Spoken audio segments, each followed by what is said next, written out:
ابو ذر غفاری کی سنت ہے کہ نہیں ہے؟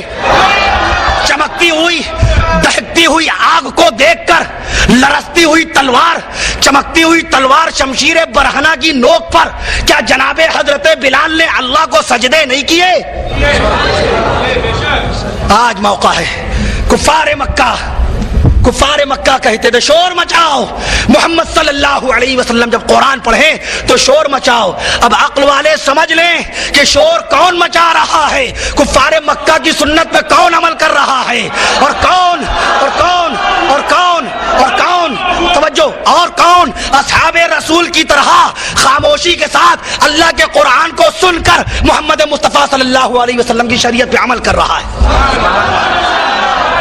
ولا تسمعوا، مت سنو قرآن، لعلکم تغلبون، اگر تم قرآن نہیں سنو گے، قرآن جب پڑھا جائے اور شور و غل مچاؤ گے، قرآن پڑھنے والوں کو ستاؤ گے، قرآن پڑھنے والوں کو پریشان کرو گے، قرآن پڑھنے والوں کی تلاوت میں خلل پیدا کرو گے تو تم کو غلبہ ہو جائے گا. یہ قول کس کا ہے؟ مشرکین مکہ کا. یہ کس کا کہنا تھا؟ کفار عرب کا. یہ کون لوگ کہتے تھے؟ اہل باطل کہتے تھے. کون لوگ کہتے تھے؟ گمراہ کہتے تھے. کون لوگ کہتے تھے؟ دشمن رسول کہتے تھے. یہ کون کہتا تھا؟ جو دشمن الہی تھا، جو دشمن رب تھا. غور فرمائے. لیکن کیا ان کا شور مچانا، ان کا غل غبارہ کرنا اسلام کی ترقی میں کہیں رکاوٹ پیدا کر سکا؟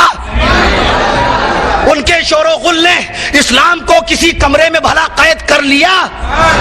ان کے شور و غل کے باوجود، ان کے شور و غل شور و شغب کے باوجود کیا اسلام مکے کی سرحدوں پر نکل نہیں گیا؟ اگر مکے کی سرحد سے نہ نکلتا تو مدینے کیسے پہنچتا؟ مدینے اگر نہ پہنچتا تو طائف کی سرزمین پہ کیسے پہنچتا؟ طائف کی سرزمین میں اسلام نہ پہنچتا تو وادی نجران میں کیسے اسلام پہنچتا؟ اگر وادی نجران میں نہ پہنچتا تو پورے ایشیا میں اسلام کیسے پہنچتا؟ ہندوستان میں اسلام کیسے آتا؟ پاکستان میں اسلام کیسے جاتا؟ جاپان میں اسلام کیسے جاتا؟ خراسان میں اسلام کیسے جاتا؟ سوڈان میں اسلام کیسے جاتا؟ سوڈان میں اسلام کیسے جاتا؟ یونان میں اسلام کیسے جاتا؟ ایشیا میں اسلام کیسے جاتا؟ ایشیا میں اسلام کیسے جاتا؟ ملیشیا میں اسلام کیسے جاتا؟ یہ خون شہدائے بدر ہے، صحابہ کرام کے بدن سے بہنے والا پاکیزہ ایک ایک قطرہ قطرہ خون کا. ملک ہندوستان سے لے کر امریکہ کے اس شیطان بش کے گھر تک کے اسلام پہنچ گیا کہ نہیں پہنچ گیا؟ وہ شیطان، وہ حیوان سوچتا ہے یہ ہمارے آگ اگلتے ہوئے میزائلوں، یہ گھر گھر ہم لاشیں جو بھیج رہے ہیں عراق میں، افغانستان میں، اس سے اسلام کی آواز دب جائے گی. میاں آج تو پوری دنیا میں ہمارے 65 ملک ہو گئے ہیں.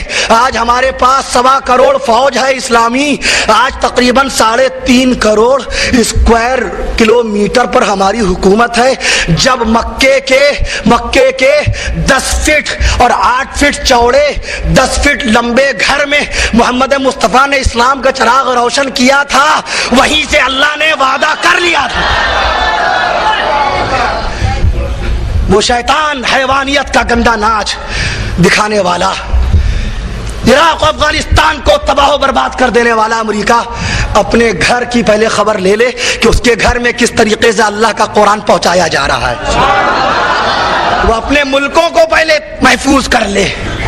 غور تو کیجئے، ہم اللہ والے ہیں، ہم قرآن والے ہیں، ہم کربلا والے ہیں، ہم بدر والے ہیں، ہم احد والے ہیں، ہم رسول والے ہیں، ہم صحابہ والے ہیں، ہم شہادتوں والے ہیں، ہم گردن کٹانے والوں میں اور ہم گردن کاٹنے والوں میں بھی ہیں.